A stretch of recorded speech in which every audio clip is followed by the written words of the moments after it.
Ashish, your host for today, and in today's lecture I will show you how to make your first PHP file. In my previous tutorial I had given a brief introduction about the PHP language. If you haven't watched it, please do watch. So we'll start with the first PHP file.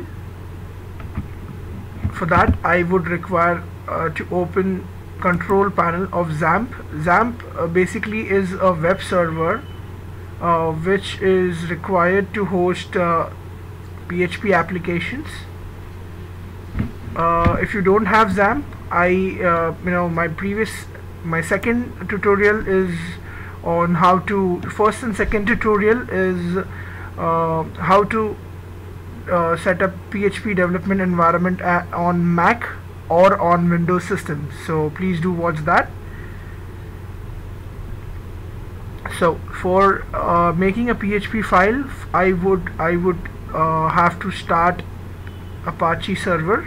So I'll start the Apache server, and eventually, when we connect our PHP application to a MySQL database, we would require this MySQL server to be turned on, because this is required for turning on MySQL server. As of now we don't require it, as this is the first tutorial for making a PHP file. So I'll X out of this control panel. Now my server is on. How will I check it? I'll open my browser. See, you can open whichever browser you prefer to, as in whatever the default browser is on your system, Internet Explorer, Chrome, or Mozilla. I prefer Chrome, because there are many extensions provided by that. So how will I check whether the XAMPP is installed properly and my Apache server is on? I'll type localhost in my browser and hit enter on it. By doing this, my XAMPP's dashboard will open. So this states that my XAMPP server is active. It is on. Now to make my first PHP file,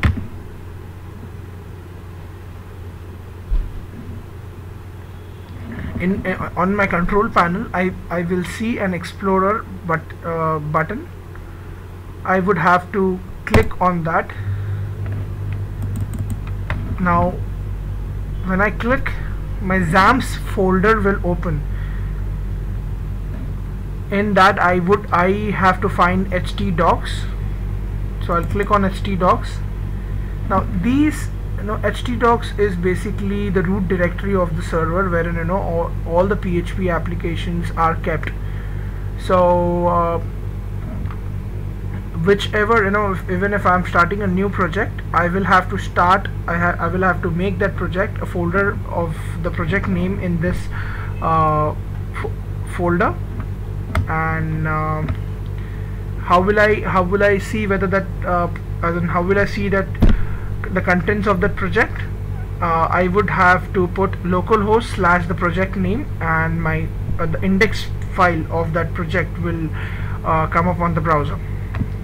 So we'll make our first PHP file. I'll right click on new,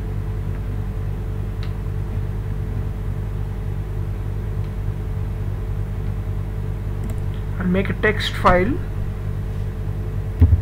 named first PHP file.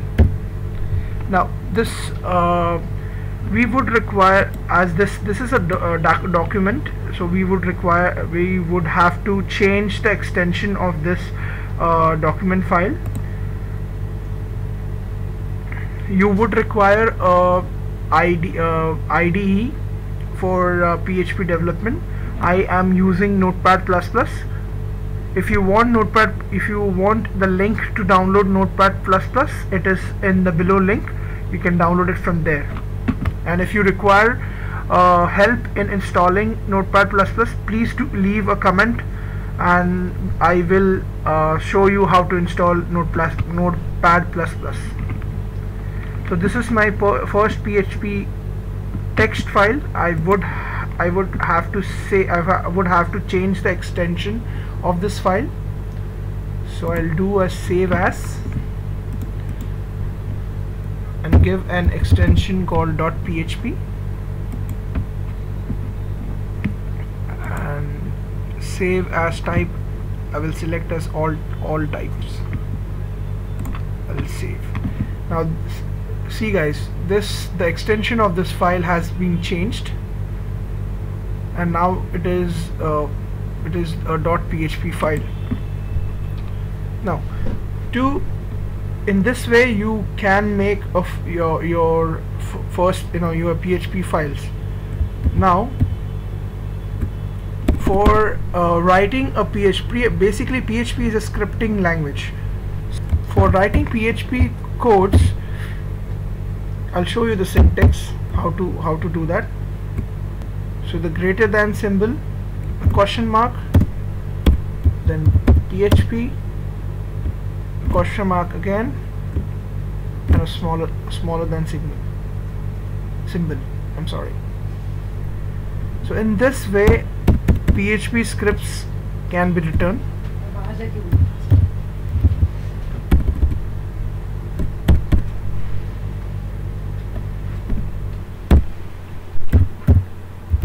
Now I'll also show you how to run this file on the browser.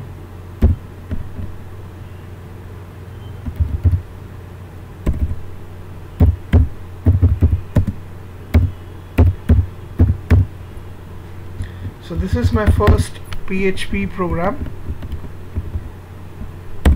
This is my Hello World first PHP program.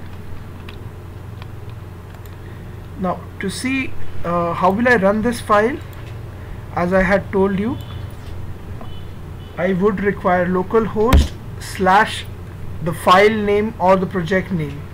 So my file name is first PHP file.php. When I hit enter, see my PHP file is rendered on the browser and I see hello world. So in this way you can make a PHP file and display the contents of that PHP file on the browser. So this was it. Thank you. If you have liked this video, please do subscribe to my channel and hit thumbs up, and thank you for watching this video. Thank you.